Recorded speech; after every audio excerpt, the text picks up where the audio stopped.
আসসালামু আলাইকুম রহমতুল্লাহ। আমি মাহমুদুল হাসান, পড়াশোনা করছি গোপালগঞ্জ বিজ্ঞান ও প্রযুক্তি বিশ্ববিদ্যালয়, মার্কেটিং বিভাগ নিয়ে।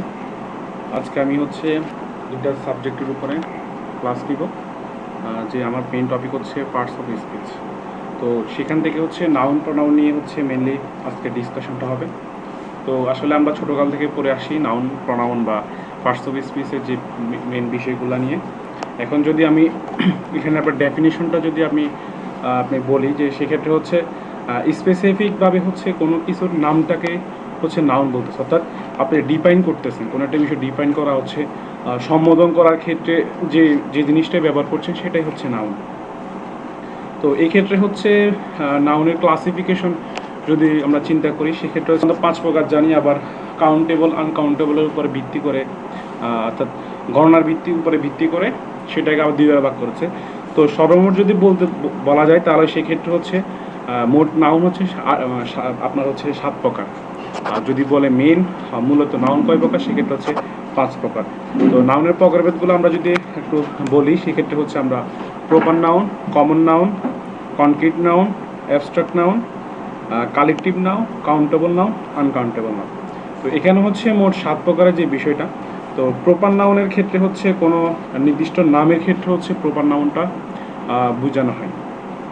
যদি সাচাজ আমরা যদি বলি, কোনো একটা নির্দিষ্ট ব্যক্তির ক্ষেত্রে হইতে পারে রহিম করিম, অর্থাৎ রহিমকে ডিফাইন করতেছি, অর্থাৎ স্পেসিফিকভাবে ওই ব্যক্তিটাকেই বোঝাচ্ছি।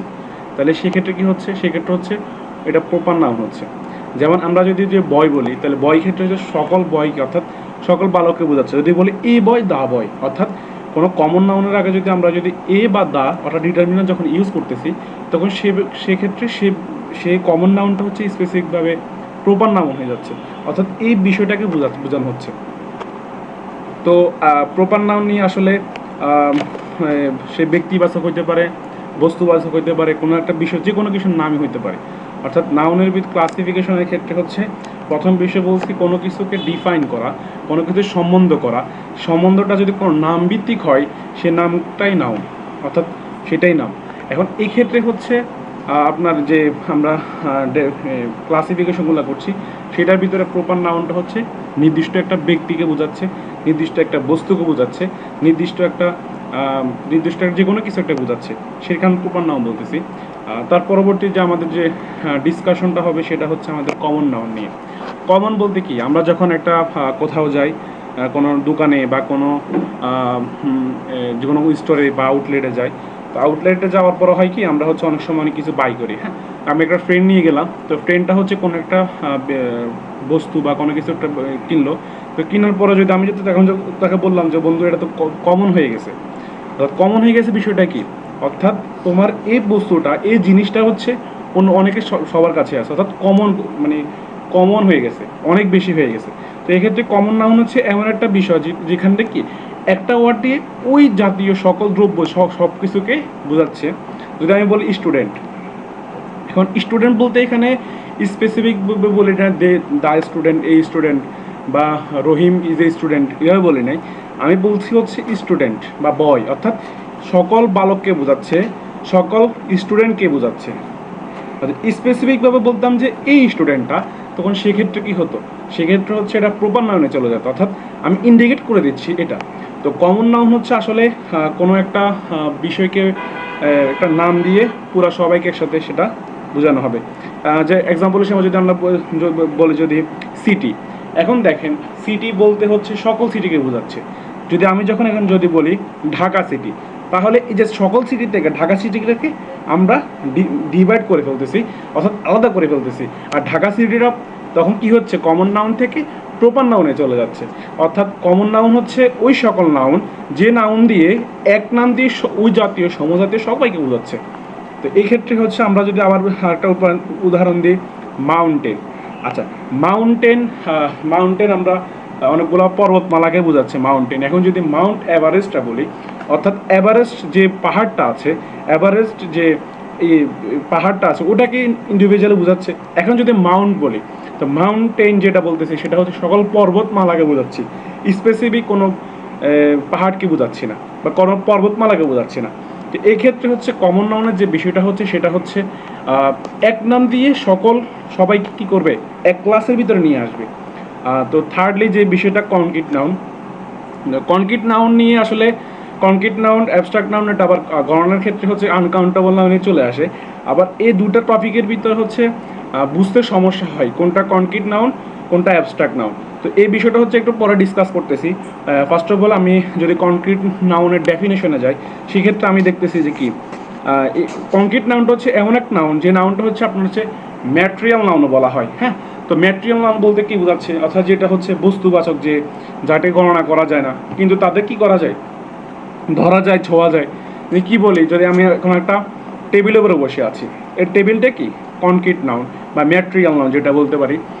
তারপর হচ্ছে রাইস। তো এখন আমি হচ্ছে ধরেন কাউন্টেবল আনকাউন্টেবল নিয়ে পরে ডিসকাস করতেছি। তো রাইসটা হচ্ছে কাউন্টেবল আনকাউন্টেবল নাউন, এটা মনে রাখেন। তবে এটা হচ্ছে কনক্রিট নাউন, অর্থাৎ ওই সকল বস্তু যেগুলো কি করা যায় না, গণনা করা যায় না, অর্থাৎ যেগুলো হচ্ছে বস্তুবাচক বিষয়, সেগুলোকে আমরা কি বলতেছি, ম্যাটেরিয়াল নাউন অথবা কনক্রিট নাউন। তো কনক্রিট নাউনের উদাহরণে যদি আমরা বলি, যেমন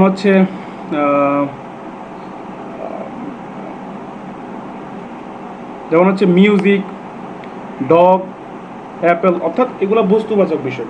তো এই বিষয়গুলো হচ্ছে কি কনক্রিট নাউনের আন্ডারে। এখন আসি অ্যাবস্ট্রাক্ট নাউনটা কি। আচ্ছা, কনক্রিট নাউন যেভাবে একটা আনকাউন্টেবল নাউন, ঠিক একইভাবে অ্যাবস্ট্রাক্ট নাউনটা আনকাউন্টেবল নাউন।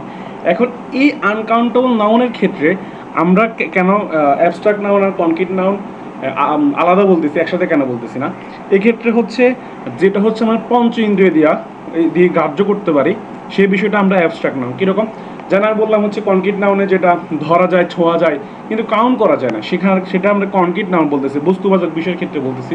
এখন বলতেছি অ্যাবস্ট্রাক্ট নাউনের ক্ষেত্রে। আর অ্যাবস্ট্রাক্ট নাউন হচ্ছে পঞ্চ ইন্দ্রিয় দিয়ে গ্রাহ্য করা যায়। যেমন কীরকম, যেমন আমরা লাভ বলি, অনেস্টি বলি। এই বিষয়গুলা আসলে কি কখনো দেখা যায় যে লাভ দেখতেছি, অনেস্টি দেখতেছি, অর্থাৎ একটা লোক সৎ দেখে, সৎ মানে কি সে সত্য কথা বলে, সেই সততার ভিত্তিতে তাকে আমরা অনেস্ট বলতেছি। তো অনেস্ট বিষয়টা হচ্ছে জাস্ট বিষয়টা ফিল করা যায়। তারপর লাভ বিষয়টা ফিল করা যায়, আপনি এই বিষয়গুলো ফিল করতে পারবেন, অর্থাৎ পঞ্চ ইন্দ্রিয় ফিল করতে পারবেন, কিন্তু কি করতে পারবেন না, এটা ধরতে পারবেন না, দেখা যাবে না, ছোঁয়া যাবে না। কিন্তু এটা আনকাউন্টেবল নাউনের ভিতরেও চলে গিয়েছে। এই হচ্ছে কনক্রিট নাউন এবং অ্যাবস্ট্রাক্ট নাউনের পার্থক্য। অর্থাৎ এক ক্ষেত্রে এটা কি করতেছেন, আপনি ধরতে পারতেছেন, ছুঁইতে পারতেছেন, অর্থাৎ বস্তুবাচক। আপনি কোনো কিছু খাওয়ার হলে সেটা টেস্ট করতে পারতেছেন।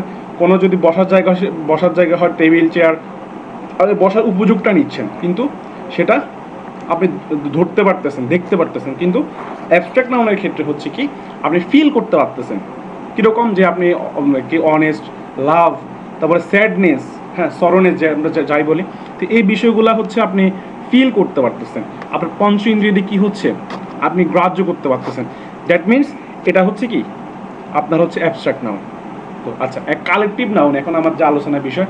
তো ডেফিনেশনটা নিয়ে আসলে মানে অতিরিক্ত কিছুই বলবো না। মেন বিষয় হচ্ছে কি আপনি বুঝতেছেন কিনা, গলদকরণ করা থেকে হচ্ছে বুঝতেছেন কিনা। তো এখন বিষয় হচ্ছে এখানে হচ্ছে আপনার কালেকটিভ নাউনের যে বিষয়টা, অর্থাৎ একটা গ্রুপ, এই গ্রুপ অফ ম্যান হতে পারে, এই গ্রুপ অফ ফল্ক হতে পারে, ক্যাটল হতে পারে। তো এখন বিষয় হচ্ছে কি কালেকটিভ নাউনটা মেনলি আমরা মানে ডিফাইন কীভাবে করবো। কালেকটিভ নাউন বলতেছি, গ্রুপ বলতেছি, তারপর হচ্ছে আপনার বিভিন্ন বলছি, কিন্তু আমরা ডিফাইন কীভাবে করবো। ডিফাইন করার ক্ষেত্রে হচ্ছে ধরেন, যেমন আমি একটা মার্কেটিংয়ের ছাত্র। এখন যদি কেউ যদি বলে সকল শিক্ষিত মানুষ, না ফার্স্ট অফ অল বললো হচ্ছে মানুষ, তাহলে মানুষ জীবজন্তু থেকে কি হচ্ছে ডিফাইন হয়ে বলতেছে এটা মানুষ। এখন যদি বলি শিক্ষিত মানুষ, তো সেক্ষেত্রে হচ্ছে অনেকগুলো মানুষের ভিতরে অশিক্ষিত অ্যান্ড শিক্ষিত দুটো ভাগ হয়ে যাচ্ছে। এখন যদি আমি আরও স্পেসিফিকভাবে যদি বলি, যদি হচ্ছে গোপালগঞ্জ বিজ্ঞান ও প্রযুক্তি বিশ্ববিদ্যালয়ের ছাত্রছাত্রীরা বা স্টুডেন্ট যাই বলি না কেন, তো সেই ক্ষেত্রে হচ্ছে ওই যে টপিকটা, অর্থাৎ সকল শিক্ষিত মানুষ থেকে গোপালগঞ্জ বিজ্ঞান ও প্রযুক্তি বিশ্ববিদ্যালয় আলাদা করে ফেলতেছি। এখন যদি স্পেসিফিকভাবে আরও ভাঙি, কীরকম, যদি বলি মার্কেটিংয়ের স্টুডেন্ট, তো সেক্ষেত্রে কি হচ্ছে, তা এখন ওই যে গোপালগঞ্জ বিজ্ঞান ও প্রযুক্তি বিশ্ববিদ্যালয় থেকে আপনার ডিফাইন করে হচ্ছে আমি কি করছি, একটা গ্রুপ মার্কেটিংয়ের স্টুডেন্ট বের করে নিয়ে আসতেছি। তো এখন যদি আমি আরও স্পেসিফিকভাবে বলি যে 9 ব্যাচের স্টুডেন্ট,